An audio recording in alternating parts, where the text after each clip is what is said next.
Member for Calgary-Fish Creek. Thank you, Mr. Speaker, and thank you for the opportunity to speak to this reasoned amendment, which I think is well positioned in debate tonight.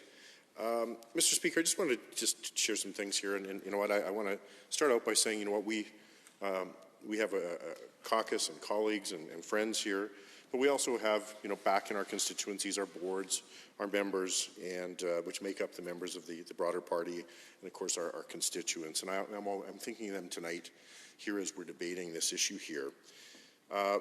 You know, I think really what I want to relay here is who put us all here.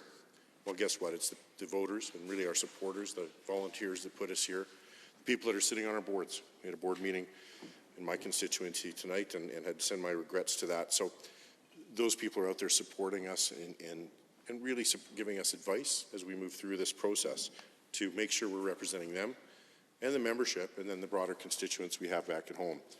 And Mr. Speaker, I guess that's in the context that I want to talk a little bit about the grassroots that we've spoken about here, and I want to position that. We are the grassroots party. You know what? The UCP is a grassroots party, and it was formed because 95% of the grassroots members from two legacy parties voted to put us together in this room, in this assembly, to represent them. More so than what we see from our friends opposite here, because that was a grassroots movement. It was one that recognizes that we needed to do what was best for Alberta. Many of us supported that. We spoke about it. We brought it forward. And we live it here today. 95% from two parties. So we can't choose when we're going to work with that 95%. Actually, we're beholden to them. We are accountable to them day in and day out. And we'll live that. We'll live whether we have actually succeeded in delivering that accountability to them as we move forward, Mr. Speaker. I've heard the talk about one member, one vote, and again, coming from a party that rarely holds nominations, maybe they're going to have some this time around, but that one member, one vote thing resonates with me personally. I take that very seriously. And I take the memberships we sell very seriously. And that goes back to the grassroots guarantee, which was brought forward by our leader back when he was running for the PC leadership. And then as we were talking and we were moving forward with the unity movement as well. It's part of our DNA, that grassroots guarantee. And I, Mr. Speaker, personally intend to uphold that to the highest level that I can, as I committed to my constituents, committed to my members, committed to my board, and I'll continue to do that. As well as pushing forward and standing up for and providing leadership around the issue of fair, open, and transparent, which I also believe this party was built on and is part of our commitment to our members. Part of that, I think, is making sure that we have the legislation that we bring forward reflecting that. And again, I want to thank the minister. We had this was a very, very complicated bill, 159 pages, pages and pages of amendments. And we worked through some of that, and we worked through some of that successfully and gratefully for the changes made with that.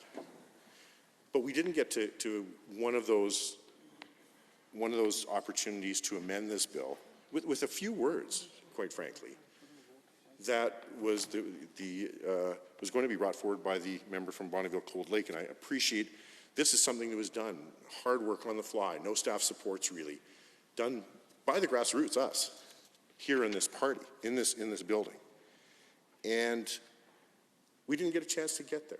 We filibustered ourselves to be able to have that debate, to be able to put that on the table. And if it was voted down, we're all big representatives here. If it was voted down, that's democracy. And it's sometimes said, that's politics. But you know what? I believe that politics, we are politics. And we have a commitment to our constituents, to our boards, to our members, to Albertans, to raise the bar on that politics. And that's what I believe was the intent of this bill. And I think we have an opportunity to get there through the reasoned amendment brought forward by the member from Chestermere-Strathmore. Yes, you may. Thank you. Thank you so much. I just wanted to also suggest, along with what the member is saying, is that there were multiple, like I said, thank you again to the minister, but there were lots and lots of concerns that I think that were not completely covered, as the member from Lac St. Anne had mentioned. And I think that when we raise ourselves to that level, when that bar is in the intention, that taking a little bit more time, which I know I had brought up, I know that you had brought up, I know several other people have brought up, it's not about, it's actually about giving this legislation the time that it needs in order to be able to pass. And I really appreciate what the member from Medicine Hat, from Brooks Medicine Hat said, because she's right. You know, there was many things that she brought up that were dealt with, but there were many things that I brought up that were not dealt with. And I just wanted to pass it back to you, to the member from Fish Creek, about some of those things that, you know, are concerning, that I think it just, and I don't think it throws our timelines off that much, and that any time that we have in this legislature, whether it's the last moment or now, it's important to deal with that. Yes, and thank you to the member for the intervention. And in that line, again, we were doing this because it was a big piece of legislation. We've had a very busy session here, dealing with a lot of legislation. So getting through that 159 pages, in fact, it's double that as we look at the existing legislation through it. And we don't have a lot of support staff to do that. And we're not lawyers, so we have, it takes us time to do that. And so as we work through that and we try to work with the minister and our caucus on that, and I think, again, we had some very fruitful conversation, and the minister made himself extremely available to us, but on short notice, short timelines here. But I hear that we are talking about this being enduring legislation for all parties across that can be utilized for years and years ahead. It may not be amended for many, many years to come. So the question I have for myself and for my colleagues is, then why are we rushing this? Why could we not pause this and make sure we get it right, at least amongst ourselves here, and that we can make sure that there's no unintended consequences? Make sure that we're honoring, even within our own party, but certainly across Alberta, for all parties, that we're honoring some of the concepts here of fair, open, and transparent that we can build within this. And I had some other ideas, you know, when we were discussing this, and I thought that there were some other things, having been through a couple of nominations, that we could improve. And I realized that, you know, some of my ideas maybe were not actually the right ideas, and we had that opportunity to bring that forward.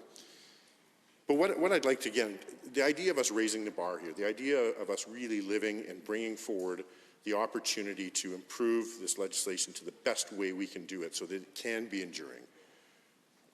So the question I have is so why the rush? Is there a rush because we have to have this done by March or April or May or June? Or could we bring it back in the spring and address some of these issues and get it really right for Albertans, for all Albertans going forward?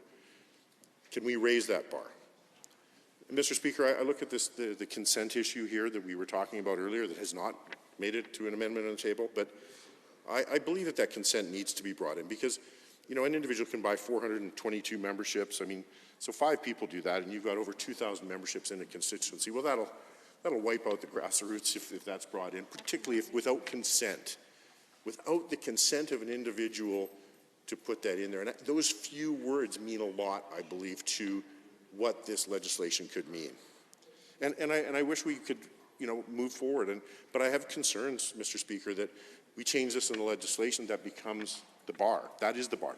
That's the bar. Have we raised it? Have we lowered it? And then we have the parties that will reflect upon that and say, well, the bar's been set by the legislature through the new legislation and new statutes here. So we just need to do that. And quite frankly, we've heard here that, well, we already have that protection within our party, and maybe that bar could be lowered instead of raised to ensure that we have that. And I am concerned about that, Mr. Speaker, that we don't have the ability to ensure that there's parity and there's balance between what we're doing for everybody in this province, for all parties in this province, and what we're doing here. So I would really, oh, yes, please, go ahead. Thank you very much to my honourable colleague. I appreciate the opportunity to intervene. And I heard you saying, you know, things have been rushed here. I'm curious about your thoughts because we only had an additional 1 hour at Committee of the Whole. The time was occupied by government members essentially filibustering themselves. And yet we've now been talking for about 2.5 hours at third reading. So perhaps if you think perhaps we could have spent more time at Committee of the Whole, and maybe there might have been some time tonight to get into some dialogue if the time had been used differently.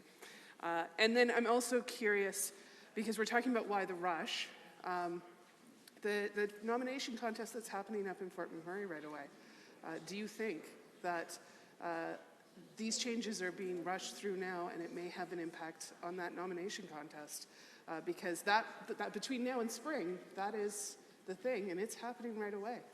I'm curious your thoughts on that.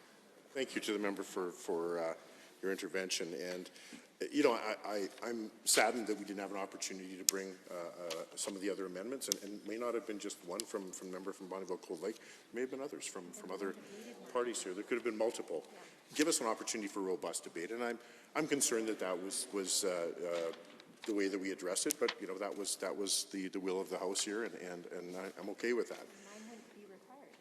We wouldn't be doing what we're doing right now, possibly, because in fact that was probably one that we were saying, you know what, that was the last little piece that we needed to make this right for some of us here. I'm not going to speak for others in the House. But, so I'm not going to get into the time allocation. The timing of it, I'm more concerned about the fact that what is the rush, and is there a sense of urgency for us to do that, or is it better for us to have the time to get this right through the reasoned amendment that's been brought forward by the member from Chestermere-Strathmore? Maybe I'm a get it right and not get it fast kind of guy. That's the way I like to do it. Self-admitted anal Virgo, as I often put it. Cross the T's, dot the I's. Make sure you get it right. This is our chance to get it right here. And that's why I will be supporting the amendment to put forward by the member from Chestermere-Strathmore. But again, I want to get back to the idea here of us raising the bar here and making sure we're doing it for the right reasons, that we are taking a look at the unintended consequences that come from that, and that we are, for me, it's about the principles we bring forth. It's about the brand we build for the party that I believe in, that we all fought so hard for, and honoring that to the grassroots that created this party. I will do that. I know many of my colleagues, most of my colleagues will do that upon reflection. And I think it's important, if we want to keep this party together, we want to build this brand. I'm an old branding guy. That's what I do. I look at the brand, and maybe you take a look. The Rafter AB brand that sits in the lounge here. I look at that almost every time I walk past it. That's the brand we need to talk about more.